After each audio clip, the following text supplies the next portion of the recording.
हिमांशु, क्या कुछ चल रहा है वहाँ? कुछ पता चल पाया? किस तरह की गतिविधियां हैं? पुलिस वहाँ से आप लोगों को हटा रही थी, क्या कुछ हुआ है अभी, बताइए।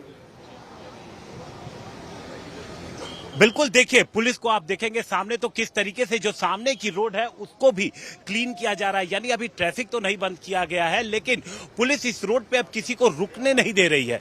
यानी जो मूवमेंट है वो तो रहे, लेकिन किसी को रुकने नहीं दे रही है पुलिस। तो किस तरीके की मूवमेंट है यहाँ से समझा जा सकता है। और जैसा मुनीश बता रहे थे कि यहाँ पे अधिकारी पहुंच चुके हैं, फ्लाइट लैंड हो जी। चुकी है।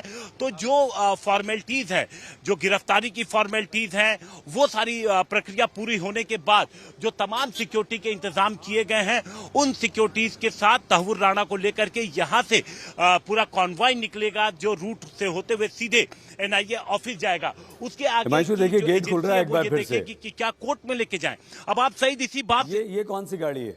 जी देखिए, इस तरीके से तो लगातार आना ये देखिए, ये एयरफोर्स जो स्टेशन है टेक्निकल, तो यहाँ से इस तरीके का ट्रैफिक रहता है। लेकिन जो अनयूजुअल आप देखिए, जो यहाँ पर पुलिस की मौजूदगी है, जो इस रूट पर किसी को रुकने नहीं दे रहे हैं, ये चीजें इंगित कर रही हैं कि किस तरीके से मैसेज पास हुआ और किस तरीके से अब पुलिस सतर्क हो गई है। पुलिस किस हद तक सतर्क है सईद, इसका अंदाजा आप इस बात से लगाइए कि अभी तक ये स्पष्ट नहीं है कि तहव्वुर राणा को कोर्ट ले जाया जाएगा या नहीं। लेकिन उसके बावजूद सुबह 10 बजे ही वहां पर फोर्स पहुंच गई थी और पूरे कोर्ट के पूरे इलाके में जहां भी आपकी नजर जाएगी, सिर्फ और सिर्फ पुलिस और जो पैरामिलिट्री फोर्स के जवान थे वो मौजूद थे। जबकि अंदेशा इस बात का सुबह से था कि हो सकता है तहव्वुर राणा को कोर्ट न ले जाकर के वर्चुअल उसकी पेशी की जाए, या फिर जिस तरीके से छोटा राजन के वक्त में हुआ था कि सिक्योरिटी को मद्देनजर रखते हुए सीबीआई के ऑफिस में ही वहीं पर उसको पेश किया गया था। तो उस तरीके से कोई सिक्योरिटी को मद्देनजर इस बार भी एजेंसी फैसला न ले, उसके बावजूद कोर्ट में इस तरीके की सुरक्षा है।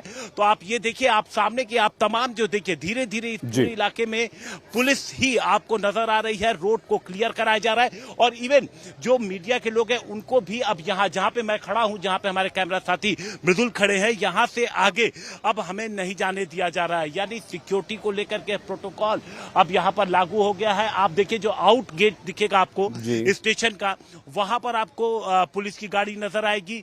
और दूसरी तरफ जहां हम खड़े हैं, इस जगह पर कई सारी पीसीआर जो आसपास के इलाके की है सही, तो तमाम पीसीआर की गाड़ियां यहां पर तैनात कर दी गई हैं। और ये सिर्फ यहीं की तस्वीर नहीं है, बल्कि यहां से लेकर के एनआईए ऑफिस तक इसी तरीके से सुरक्षा बढ़ा दी गई है। सही, ठीक है। हिमांशु पालम एयरपोर्ट पर मौजूद हैं, एनआईए हेडक्वार्टर्स लिए चलते हैं जितेंद्र के पास। और लेकिन एनआईए की टीम पालम एयरपोर्ट पर भी मौजूद है। कोई वहां से आपको जानकारी मिल पाई है हिमांशु? देखिए, एनआईए की टीम, चूंकि ये बात पहले ही क्लियर थी कि जैसे ही तहव्वुर राणा को लेकर के यहाँ पर या जहाँ भी फ्लाइट लैंड करेगी, तो वहाँ पर पहले से एनआईए के अधिकारी मौजूद रहेंगे। क्योंकि जैसे ही वो अपना पहला कदम रखेगा, उसकी गिरफ्तारी की कस्टडी में लेने की प्रक्रिया जो टीम यहाँ पर मौजूद रहेगी वो शुरू कर देगी। साथ ही चूंकि लंबा ट्रेवल करके आ रहा है, तो इसका मेडिकल भी, उसके बाद जो अगला कदम होगा वो मेडिकल का होगा, उसका मेडिकल कराया जाएगा। और फिर पेश करने के बाद, जो जज के सामने पेश करने के बाद उसकी रिमांड ली जाएगी। तब इस पूरे मामले में इन्वेस्टिगेशन चलेगा। तो एनआईए के अधिकारी सुबह से ही उनकी भी हलचल देखी गई थी और यहां पर भी एनआईए के अधिकारी पहुंचे हुए हैं। जी सही, बिल्कुल ठीक है। पालम से लगातार हिमांशु बने हुए हैं, लेकिन एनआईए हेडक्वार्टर्स से जितेंद्र सिंह हमारे साथ हैं। जितेंद्र, वहां क्या चल रहा है, बताइए।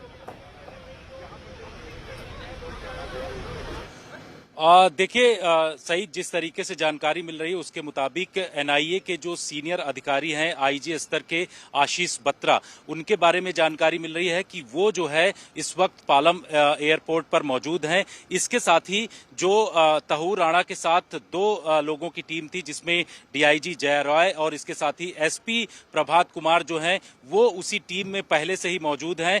वो तमाम जो अधिकारी हैं, जो वहां पहुंच करके एक लीगल जो प्रक्रिया है है गिरफ्तारी की उस प्रक्रिया को जो है पूरी तरीके से किया जा रहा है। और उसके साथ ही ये भी जानकारी मिल रही है कि गिरफ्तारी जैसे होगी इसमें पूरी कागजी कार्रवाई की जा रही, उसके बाद जो है तहूर राणा को एनआईए हेडक्वार्टर यहां पर लाया जाएगा, जो कि सीजो कॉम्प्लेक्स के पास मौजूद है। यहां की भी तैयारियां पूरी तरीके से हो चुकी हैं और आप देखिए कि पुलिस जो है वो चारों तरफ बैरिकेडिंग करके उसने यहां पर जो है पूरी तैयारी कर ली है। और यहां पुलिस, दिल्ली पुलिस के लोग जो हैं वो तैनात हैं और आगे अंदर की तरफ क्योंकि सिक्योरिटी जो है एनआईए हेडक्वार्टर की सीआईएसएफ के द्वारा की जाती है, तो सीआईएसएफ के जवान भी वहां पर तैनात किए गए हैं। तो एक पूरी तरीके की तैयारी इस वक्त कर ली गई है कि कोई दिक्कत ना हो यहां पर लाने में। और उसके बाद यहीं पर एक मेडिकल टीम मौजूद रहेगी एनआईए हेडक्वार्टर में, जिसके जरिए यहां पर एक मेडिकल कराया जाएगा और वहीं से उसको ये कहा जा रहा है कि कोड प्रोड्यूस किया जाएगा। एक तरीका ये भी है कि कोड प्रोड्यूस करने के लिए उसको वर्चुअल तरीके से कोड में प्रोड्यूस किया जाए, क्योंकि हाई सिक्योरिटी का ये मुजरिम है।